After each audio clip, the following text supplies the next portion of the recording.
share and subscribe to vishwasam.in. Cricket అన్నాక out అవ్వడం, రాజకీయం అన్నాక ఓడిపోవడం చాలా కామన్. ఎన్టీఆర్ ఓడిపోయారు, ఇందిరా ఓడారు. ఇప్పుడున్న వాళ్లలో రాహుల్ గాంధీ, చంద్రబాబు లాంటి వాళ్ళందరూ ఏదో ఒక సమయంలో ఓడిపోయిన వాళ్లే.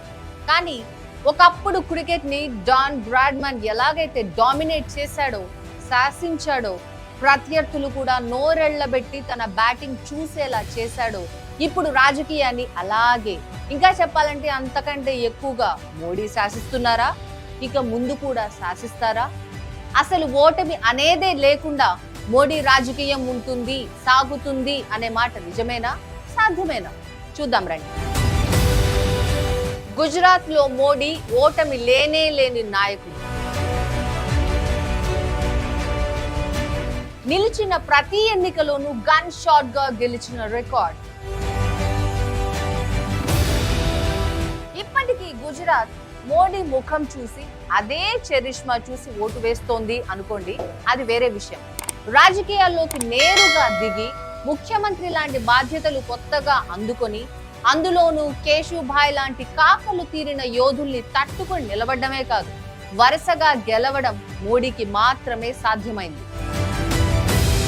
పైగా 3 సార్లు గెలవడమే ఓ రికార్డ్ అనుకుంటే, 3 సార్లు ఓ రాష్ట్రానికి సీఎం గా గెలిచి నిలిచి ఆ పైన ఢిల్లీకి వచ్చి ప్రధానిగా నిలబడిన ఏకైక నాయకుడు మోడీనే. కావాలంటే చూడండి, 3 సార్లు గెలిచిన ముఖ్యమంత్రులు కొంతమంది ఉన్నారు. జ్యోతి బసు వరకు వెళ్ళనక్కర్లేదు. గత 30 ఏళ్లలో చూసినా షీలా దీక్షిత్, నవీన్ పట్నాయక్, శివరాజ్ సింగ్ లాంటి వాళ్ళు 3 సార్లు గెలిచిన చరిత్ర ఉంది. కానీ ఆ తర్వాత వాళ్ళెవ్వరూ ఢిల్లీని ఏలిన దాఖలా లేదు. పైగా ఢిల్లీలో కూడా 2 సార్లు వరుసగా ఒంటి చేత్తో గెలవడం మరో రికార్డ్.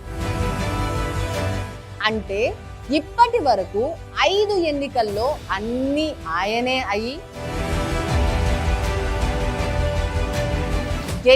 గెలిపించిన చరిత్ర మోడీది. ఈ రికార్డును మ్యాచ్ చేసే నాయకుడు చరిత్రలో లేడన్నది వాస్తవం. ఇప్పుడు మరోసారి జాతీయ స్థాయిలో ఎన్నికలు జరగబోతున్నాయి. ఈసారి కూడా నిలబడుతున్నది మోడీనే. బీజేపీ కన్నా కూడా మోడీతో అనే మాటకే ఎక్కువ వైబ్రేషన్ ఉన్న రోజులివి. ఇంకో పక్కన రామాయణంలో వాలికి ఎదురెళ్తే బలం సగమైపోయినట్టు, ఎన్నికల ముందు మోడీకి ఎదురుగా ఉన్న వాళ్ళు కూడా చిన్న భిన్నమైపోతున్న ఛాయలు కనిపిస్తున్నాయి. నితీష్ సైడు మారింది. మమత యాప్ ఎంతవరకు ఉంటారో తెలీదు.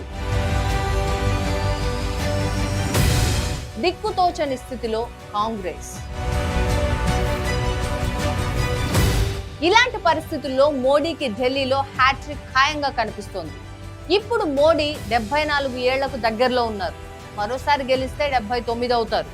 అప్పటికి ఆయనంతటా ఆయన తప్పుకుంటే తప్ప ఇప్పటికైతే మోడీని ఓడించే సామర్థ్యం ఉన్న పార్టీని గాని, నాయకుడు గాని కనిపించడం లేదు. ఇదేమీ పొగడ్త కాదు, కళ్ల ముందు కనిపిస్తున్న పొలిటికల్ అర్థమెటిక్. మీరేమంటారు? తన రాజకీయ జీవిత కాలంలో మోడీ ఓటమి చూస్తారా? కామెంట్ చేయండి, మీ అభిప్రాయాన్ని మాతో చెప్పండి. Like, share and subscribe to vishwasam.in.